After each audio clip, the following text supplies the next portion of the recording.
Hi hello ನಮಸ್ತೆ. ನಾನು ನಿಮ್ಮ ಪ್ರೀತಿಯ ನಯನ ಕೊಪ್ಸ. ನೀವು ನೋಡ್ತಾ ಇದ್ದೀರಾ ನಯನ ಯೂಟ್ಯೂಬ್ ಚಾನಲ್. ನೀವು ನೋಡ್ತಾ ಇದ್ದೀರಾ ಗಣೇಶ ಹಬ್ಬ ಇನ್ನೇನು ಬಂದೇ ಬಿಡ್ತು.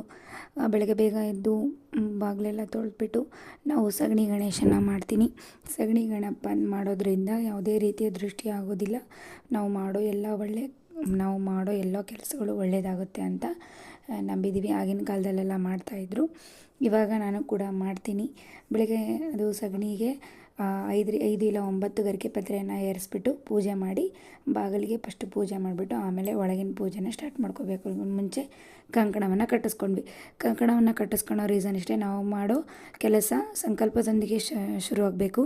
ಹಾಗಾಗಿ ಕರಿಕೆಯನ್ನು ರೆಡಿ ಮಾಡಿ ಇಟ್ಕೊಂಡಿದ್ವಿ. ಪೂಜೆಗೆ ಬೇಕಾಗಿರೋ ಎಲ್ಲ ಐಟಮ್ಸ್ಗಳನ್ನ ರೆಡಿ ಮಾಡಿ ಇಟ್ಕೊಂಡಿದ್ದೆ. ಮತ್ತು ಪೂಜೆಗೆ ಪ್ರಸಾದ ಮಾಡಲಿಕ್ಕೆ ಮೋದಕ ಮತ್ತು ಕರ್ಜಿಕಾಯನ್ನು ಮಾಡಲಿಕ್ಕೆ ಹೂರಣವನ್ನು ರೆಡಿ ಮಾಡಿ ಇಟ್ಕೊಂಡಿದ್ದೆ.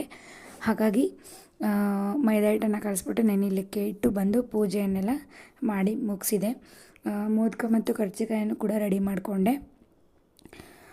ಮಾಡ್ಕೊಂಬಿಟ್ಟು ಪೂಜೆನ ಮಾಡಿದೆ. ಪೂಜೆಯನ್ನು ಮಾಡಿಬಿಟ್ಟು ದೇವರಲ್ಲಿ ಬೇಡ್ಕೊಂಡು ಇಷ್ಟಾರ್ಥ ಸಿದ್ಧಿಗಾಗಿ ಈ ವರ್ಷ ಎಲ್ಲ ರೀತಿಯ ಆಗುವವುಗಳನ್ನು ನೋಡ್ಕೊತಾನೆ ಅಂತ ಹೇಳಿ ಬೇಡ್ಕೊಂಬಿಟ್ಟು ನಮ್ಮ ಮನೆಯಲ್ಲಿ ಇರೋ ಸಣ್ಣ ಮೂರ್ತಿಯನ್ನು, ಗಣೇಶ ಮೂರ್ತಿಗೆ ಪೂಜೆಯನ್ನು ಸಲ್ಲಿಸಿದ್ವಿ.